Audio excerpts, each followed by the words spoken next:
There is no face of homelessness. There is no face of homelessness. The face of homelessness is mine. It's yours, it's hers, it's his, it's everyone's face. It's my daughter's, it's your daughter's, it's all of us. Homeless at the end of the day is it's not a population. So I can't say there's any face of homelessness, whether we're talking about single women or we're talking about families. What I think is common is that homelessness is always possible for anyone. We say we're every woman. We really are. We're every woman and everything in between.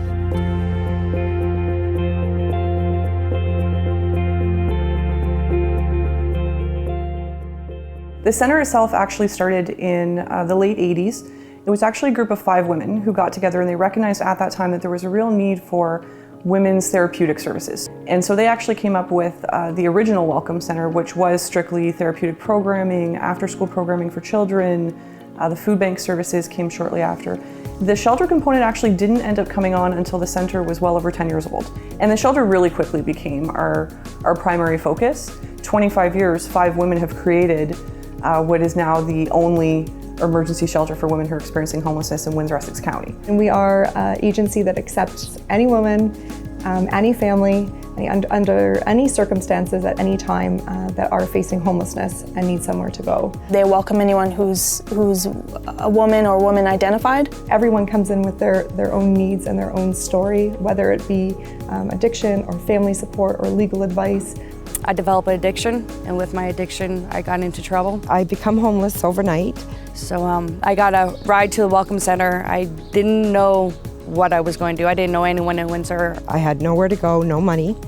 My neighbors recommended to bring me here. So when I came to the center, I explained my situation, that I just got back to Canada. I had no family or friends or any kind of source of income. The staff here has been awesome. They helped me with everything. Everyone was really friendly. Everything was welcoming. There's different barriers, there's different levels of marginalization that a woman might experience that would be different than a man who's experiencing the same situation. Each of the women is unique, but there are some overarching things that give it some structure. If we can know those things and be really good at recognizing those things, then it leaves the staff free to work with the differences in each client. We are not turning anyone away, and we are consistently and constantly full. We access all kinds of resources to be able to house that overflow. We have never had a slow day. I feel like we could have a place 4 times as big and we'd still never have a slow day. The reality is we are the only shelter in Windsor Essex County for women who are experiencing homelessness. So we don't have the luxury of choice of somewhere else that we can send women. So it's constantly a process of working individually with every client. What is the most we can do to make sure that we can provide you the most service that we can? We want to make sure that we meet a woman where she is. We get her the tools that she needs to get to where she wants to be, not where we think she needs to be or where anyone else thinks she needs to be. And so every single client we say, okay, these are the barriers, that's fine. For every barrier though, there's a way around it. So we just need to figure out what the way around it is. And sometimes you need to think a little bit more creatively. They identify their goals, you tell us where you want to go. We might be sort of like tour guides, right? So if we're on a canoe trip, you're paddling, the staff here might just be pointing out things along the way. We don't necessarily always need your dollars, we need you. So things like our drop-in program. I'm really pleased actually with the drop-in, and we've expanded it to 2 days a week, and I think that's a huge piece when you look at setting somebody up for success. They encourage you to come back for drop-in. Sometimes there's towel work that we do, or it's yoga, exercising. We do all kinds of creative stuff, and we have a meal together. We look out for each other, and we sit and we talk, and if there's any issues, everybody's here to help. And it's nice to reconnect with the staff members and also the ladies who are still here or they have left. So it's kind of like a little reunion every week, and we get to see how everyone's doing. I've noticed with the drop-in, women come regularly. It gives them a safe space to kind of express themselves. You'll see throughout the building beautiful artwork. So even though you're out of the center, they're still there to support you. If any kind of crisis that you're going through, you can call them at any time, and it doesn't matter what staff is working, they're always there to listen and to give you any kind of support. I'm grateful and incredibly overwhelmed by the huge generous support of individuals in the community. There isn't a single hour that goes by where we don't get a donation. We get great donations every week from local community gardens, which is fantastic. It's been really great establishing some relationships with local farmers. You don't know what's going to get donated, and then you just sort of mold your menu around that, and it's nice. So it just, again, keeping it fresh as much as possible. The food bank is not funded. It's completely volunteer run. We thrive basically on generous donations from the community. And it can be anyone. A random lady living by herself, or it could be, an organization who, has a food drive and, again, they come and bring it here. We also receive cash donations, and we go out and we spend that money on food for the food bank. There'll be a specific need, our food bank is low on this or our food bank is low on that, and a little call out on like our Facebook page, and it just comes pouring in. It's fantastic, it's great. And it's been quite eye-opening, the amount of need, especially like I said, when we operate the food bank a couple times a week, the amount of people that come in. The food bank, we see about between 15 to 30 women a week. So if we have, for say, different kinds of soup, we'll ask them, do you prefer, beef barley or chicken noodle soup? We want to make them feel like they have a choice in what they're getting. So we try to make sure that everything we do is community driven, community supported, and at the end of the day driven by what the clients actually want to see. It's really flipping that around from that charitable model and looking at our clients and saying, what do you need? What do you want to see us have? Okay, that's what we're going to try and work to have. Katie has been my savior. Anything I need, she's more than helpful. She's very knowledgeable. The staff is too. They treat everybody the same. They're awesome.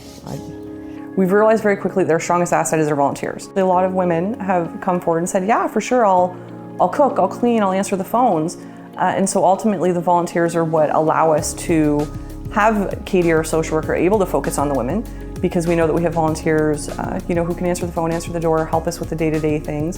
And then ultimately that would come back to our board of directors. So we have a volunteer board of 10 members. You get on a nonprofit board because you have a passion about the cause. And ultimately they're the ones who are sort of leading the charge in ensuring that we keep that community profile and that we keep things running as smoothly as we can. We took over the case management and housing support services for families who are presenting as homelessness here in Windsor Essex. There are hundreds of families a year who are finding themselves in that situation for any number of reasons. We are providing the same services that we would to any woman who is still housed here in shelter. However, they're staying off site, but we're still doing all of their case management. We're helping them to find housing. We're helping them to get the things that they need to get back on their feet. Finding housing is challenging.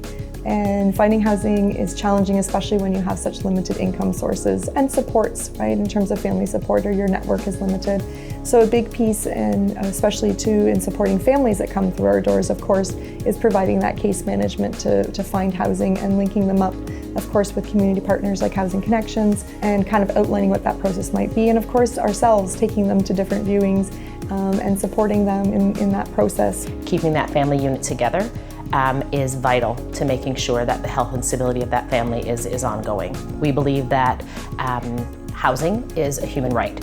We believe that housing should be provided to everyone, and it should be safe, and it should be stable, and it should be secure, and that is not negotiable. I think the ideas of poverty are scary for some people to accept, and for some individuals don't want to think that it happens in their community or could happen to them, but it does exist. Don't let people stay on the streets or feel like they don't have a place to go or are staying in unsafe or unhealthy situations. Have them call us, have them come here, have them share their story, have them start their work with us. Do I think we're really, really good at providing shelter services? Yes, I do. Could we always be better? For sure.